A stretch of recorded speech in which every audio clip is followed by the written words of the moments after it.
पवित्र बाइबल का वचन पढ़े और सुने जाने पर प्रभु यीशु मसीह आपको और आपके परिवार को आशीष दे। पवित्र बाइबल एस्तेर की पुस्तक का 1 अध्याय वचन 1 से 22 यह कहता है। वचन 1, क्षयर्ष नाम राजा के दिनों में ये बातें हुईं। यह वही क्षयर्ष है जो 127 प्रांतों पर अर्थात हिंदुस्तान से लेकर कूश देश तक राज्य करता था। वचन 2, उन्हीं दिनों में जब क्षयर्ष राजा अपनी उस राजगद्दी पर विराजमान था जो शूशन नाम राजगढ़ में थी।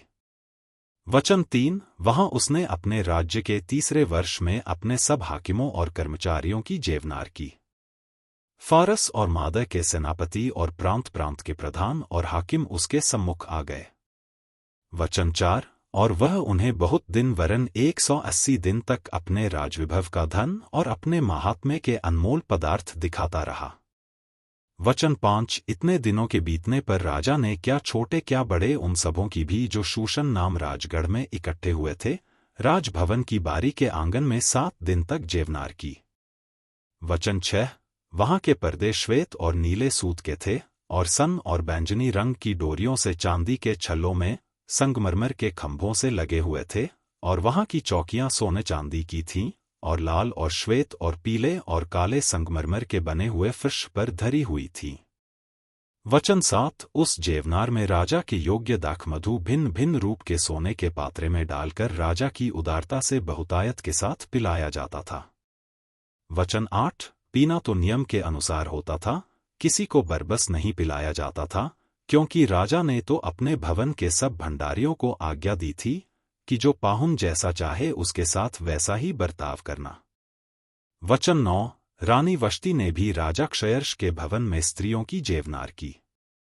वचन 10, 7वें दिन जब राजा का मन दाखमधु में मग्न था तब उसने महुमान, बिजता, हरबोना, बिगता, अबगता, जेतेर और करकस नाम 7 खोजों को जो क्षयर्ष राजा के सम्मुख सेवा टहल किया करते थे आज्ञा दी। वचन 11, कि रानी वष्टी को राजमुकुट धारण किए हुए राजा के सम्मुख ले आओ, जिससे कि देश देश के लोगों और हाकिमों पर उसकी सुंदरता प्रकट हो जाए, क्योंकि वह देखने में सुंदर थी। वचन 12, खोजों के द्वारा राजा की यह आज्ञा पाकर रानी वष्टी ने आने से इनकार किया। इस पर राजा बड़े क्रोध से जलने लगा। वचन 13, तब राजा ने समय समय का भेद जानने वाले पंडितों से पूछा। राजा तो नीति और न्याय के सब ज्ञानियों से ऐसा ही किया करता था।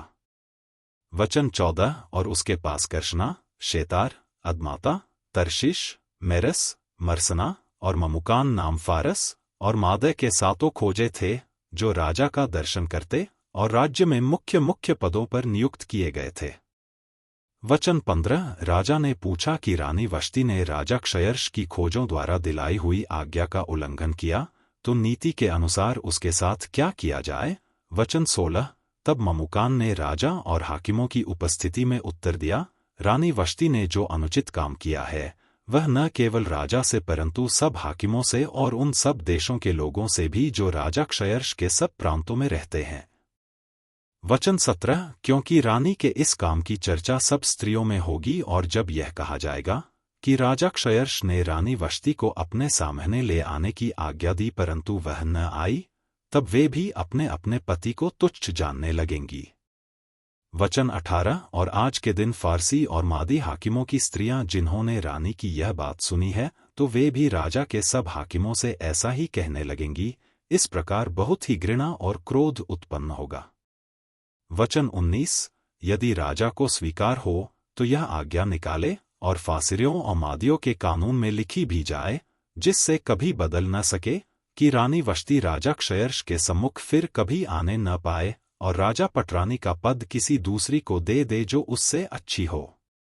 वचन 20, और जब राजा की यह आज्ञा उसके सारे राज्य में सुनाई जाएगी तब सब पत्नियां छोटे बड़े अपने अपने पति का आदरमान करती रहेंगी।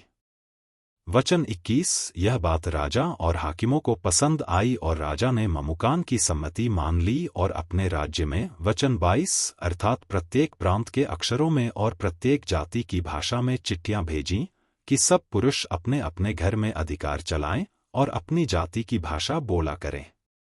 यदि आप विश्वास करते हैं तो यह वचन सभी विश्वासियों को भेजें और इस चैनल को प्रभु यीशु मसीह के नाम से सब्सक्राइब करें और आशीष प्राप्त करें। धन्यवाद।